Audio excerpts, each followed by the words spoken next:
नमस्कार दोस्तों, मेरे YouTube चैनल टेक्निकल जुगाड़ में आप सभी का स्वागत है। दोस्तों, आज हम रिपेयर करने वाले हैं इस पावर सप्लाई को। तो दोस्तों, ये मैंने एक इलेक्ट्रॉनिक्स की दुकान पर से दुकानदार से इसको लेकर आया हूँ। तो दुकानदार का कहना है कि ये बिल्कुल ख़राब है, तो मैं इसे उसके पास से 10 रुपये में लेकर आया हूँ। तो चलिए आज हम इसे रिपेयर करेंगे और देखेंगे कि ये रिपेयर हो पाती है या नहीं हो पाती है। तो इसमें से दुकानदार ने कुछ कंपोनेंट्स भी शायद निकाल रखे हैं, तो आप लोग देख सकते हैं कि इसके अंदर से कुछ कंपोनेंट्स गायब है। और इसके यार ट्रांसफार्मर भी मुझे थोड़ा अजीब लग रहा है, क्या पता इसमें वायरिंग की कोई शॉर्टिंग ना हो।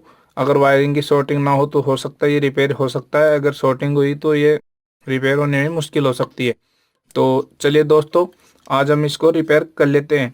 तो अगर आप लोगों ने अभी तक मेरे चैनल को सब्सक्राइब नहीं किया है तो प्लीज़ चैनल को सब्सक्राइब कर ले और साथ ही में बेल आइकन के बटन को भी दबा दे, ताकि मेरी आने वाली हर वीडियो की नोटिफिकेशन आपको मिल सके। तो चलिए दोस्तों, हम लोग देख लेते हैं कि इसमें क्या क्या जुगाड़ निकाला गया है। तो आप लोग देख सकते हैं यहाँ से इसमें एक ये जो सिंबल है, तो ये फ्यूज का सिंबल है। तो आप लोग देख सकते हैं यहाँ पर F1 भी लिखा हुआ है। तो यहाँ से तो एक फ्यूज निकाला गया है और इस जगह से दोस्तों एनटीसी निकाली गई है।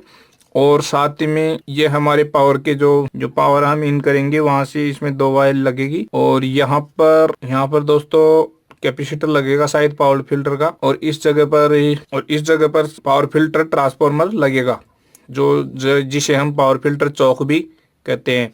तो चलिए मैं किसी खराब पावर सप्लाई में से इन सभी को निकाल लेता हूँ और फिर इनकी जगह पर लगाकर देख लेते हैं कि ये चलेगी या नहीं चलेगी।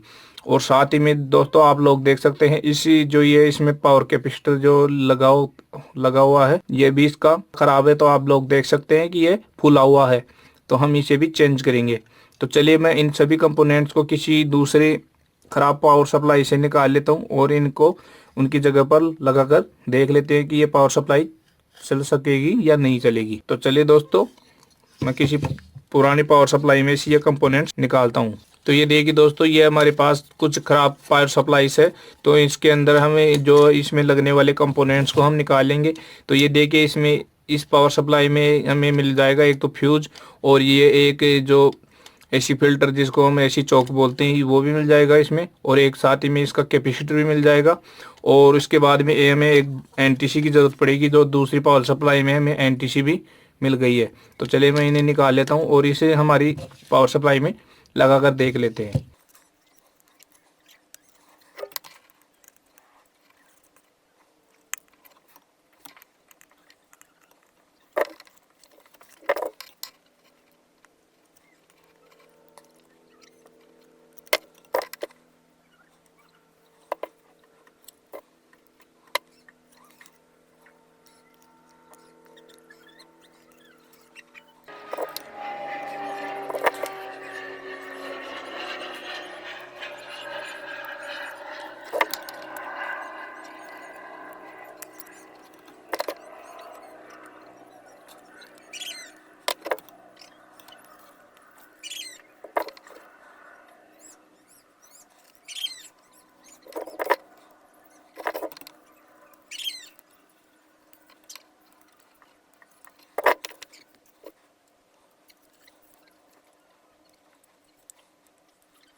तो ये देखिए दोस्तों, हमने सभी कंपोनेंट्स इसमें लगा लिए हैं। जो भी इसमें मिसिंग कंपोनेंट्स था वो सभी इसमें लगा लिए हैं। तो चलिए अब इसको टेस्ट करके देख लेते हैं। और हाँ, इसमें से 2 डायोड भी दोस्तों ख़राब थे, 2 मैंने पहले ही इसमें चेंज कर लिए हैं। तो चलिए अब इसको टेस्ट करके देख लेते हैं कि ये हमारा चार्जर या पावर सप्लाई चलता है या नहीं चलता है। तो चलिए मैं इसको सबसे पहले इसमें 2 पावर के लिए वायर निकाल लेता हूँ।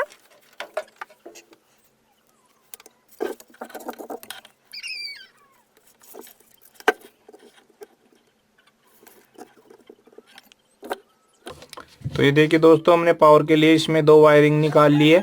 तो चलिए अब इसको टेस्ट कर देख लेते हैं।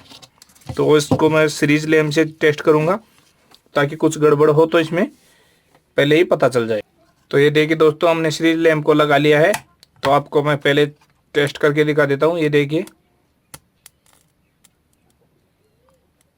तो चलिए मैं इन्हें पावर सप्लाई के दोनों वायरों पर इसको लगा कर देखता हूँ कि हमारी पावर सप्लाई चलती है या नहीं चलती है।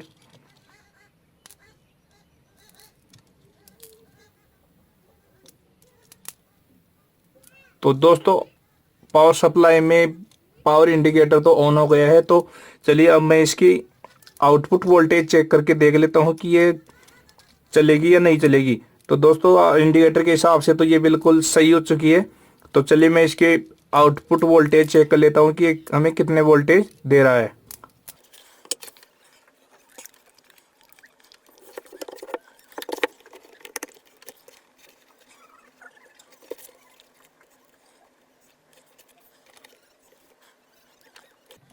तो दोस्तों, मैंने इसके जो सीरीज बोर्ड के दो वायर थे इस पावर सप्लाई के दोनों वायरों में डायरेक्ट जोड़ दिए हैं। तो चलिए मैं अब इसको ऑन करके इसके आउटपुट को भी चेक कर लेता हूं। तो आप लोग देख सकते हैं कि मैंने डीसी 200 वोल्टेज पर मल्टीमीटर को सेट किया। तो चलिए मैं इसके आउटपुट के वायरों में इसके पावर को टेस्ट कर लेता हूँ कि ये कितना वोल्टेज दे रहा है। तो ये देखिए दोस्तों, हमारा ये पावर सप्लाई बिल्कुल सही हो चुका है और ये 35 वोल्टेज के आसपास हमें दे रहा है। तो ये 35 वोल्टेज का चार्जर या पावर सप्लाई है। तो हमने इसको बिल्कुल ओके कर लिया है। तो दोस्तों, मैं केवल 20 रुपए के अंदर ही इस पावर सप्लाई को एक दुकानदार के पास से लेकर आया हूँ और इसमें जो भी कंपोनेंट्स लगे हैं वो मेरे पास पुराने पड़े पावर सप्लाई के अंदर से हमने निकाले हैं और इसको सही कर लिया है। तो दोस्तों, इस प्रकार से हमने एक पुरानी पावर सप्लाई को सही किया है। तो दोस्तों, आपको वीडियो कैसा लगा? अगर हमारा ये वीडियो आपको अच्छा लगा हो तो प्लीज़ वीडियो को लाइक करें, शेयर करें और हमारे इस चैनल को सब्सक्राइब करना ना भूलें। तो दोस्तों, आज के लिए इतना ही। मिलते हैं अगले वीडियो में। धन्यवाद दोस्तों।